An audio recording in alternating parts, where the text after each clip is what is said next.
आपका रोते हुए उन्होंने फोटो डाला हुआ है, मुझे मारती है, मुझे टॉर्चर करती है। या तो आप सब सच बता दो या तो खामोश रहो।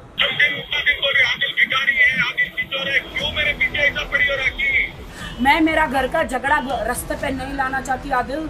लेकिन ये तो पहले भी हो चुका है ना। राखी ने अपने प्रीवियस हस्बैंड रितेश सिंह के साथ शादी की और सोशल मीडिया पर ये पोस्ट डालकर सबको शॉक कर दिया। और फिर ये मालूम पड़ा कि वो पहले से ही शादीशुदा था और फिर दोनों में जमकर लड़ाई हुई और वो भी मीडिया के सामने पूरी की पूरी पोल खोल कर रख दी और लास्ट में डिवोर्स ले लिया। बट गेस व्हाट, इसके बाद कुछ ही दिनों बाद बिग बॉस 15 सीजन के उसे कॉन्ट्रैक्ट मिल गया। कोइंसिडेंटली यही टाइम था जो बिग बॉस के टीआरपी रेट तेजी से डाउनफॉल होती जा रही थी। समथिंग रिपोर्ट के अनुसार बिग बॉस ने राखी को पर वीक 15 to 15 लाख देने की बात बोली और उसे एक वाइल्ड कार्ड की तरह शो में एंट्री भी दे दी। लेट मी माइंड यू, ये राखी के पिछले सीजन से भी बिग बॉस से डबल था और लिटरली राखी और उसके हस्बैंड से आने पर बिग बॉस के टीआरपी ड्रास्टिकली बढ़ने लगी, रातों रात, जो बढ़कर एक अलग ही पीक पर चली गई।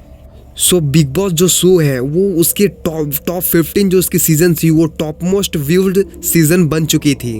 और यही नहीं, पूरे स्ट्रीम में मेजॉरिटी कंट्रोवर्सी स्क्रिप्टेड होती है और ये आज से नहीं 80s 90s से होती आ रही है, जो खुद को बोल्ड दिखाने के लिए सेलिब्रिटी ड्रास्टिकली ऐसी फोटो को और इमेजेस को पिक करवाते थे जिसमें बहुत सारे कंट्रोवर्सी परोसा जाए, क्योंकि उसमें सेमी न्यूड सीन होते थे।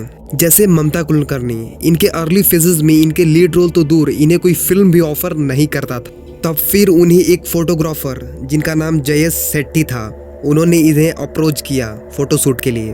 वो अपने मैगजीन कवर फोटो के लिए एक ऐसी फोटो चाहते थे जो लिटरली मार्केट में तहलका मचा दे। अब यहाँ पर ममता सेंस गोल्डन अपॉर्चुनिटी और वो फाइनली टॉपलेस फोटोशूट के लिए रेडी हो गई और फिर तो सही में तहलका मच गया। सितंबर 1993 में ये पब्लिश हुई ये मैगजीन मार्केट में आते ही लिटरली आउट ऑफ स्टॉक हो गई और इसकी थर्ड कॉपी तक नहीं मिल रही थी मार्केट में, इतनी ज़्यादा क्रेज बढ़ चुकी थी और लोग उस टाइम के तौर पे 100 रुपए के दाम पर भी इसे खरीदने के लिए रेडी थे। एनीवे, सिर्फ ये कंट्रोवर्सी ने ममता कुलकर्णी के रातों रात कैरियर में 4 चांद लगा दिया और कहां से कहां पहुंचा दिया, यानी लिटरली 360 चेंज कर दिया। और इन्हें बड़े बड़े फिल्म प्रोड्यूसर जैसे सलीम आफ्ताब और राकेश रोशन जैसे बड़े बड़े प्रोड्यूसर इन्हें फिल्म ऑफर करने लगे।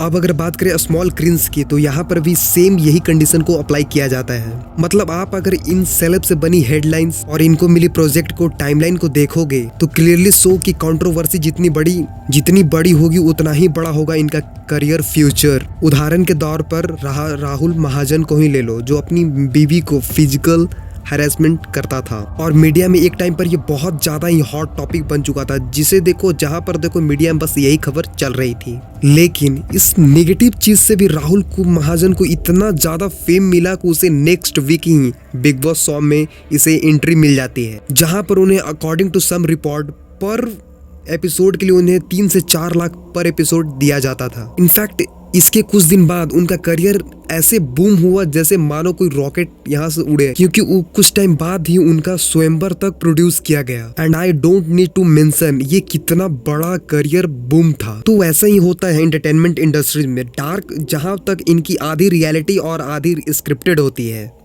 जहां पर इन्होंने अपनी फेम और अपनी सक्सेस स्टोरी को बताते हुए किसी भी हद तक ये अपनी सेलिब्रिटीज जा सकते हैं। थैंक यू, धन्यवाद। आपको वीडियो अच्छा लगा तो लाइक शेयर एंड सब्सक्राइब।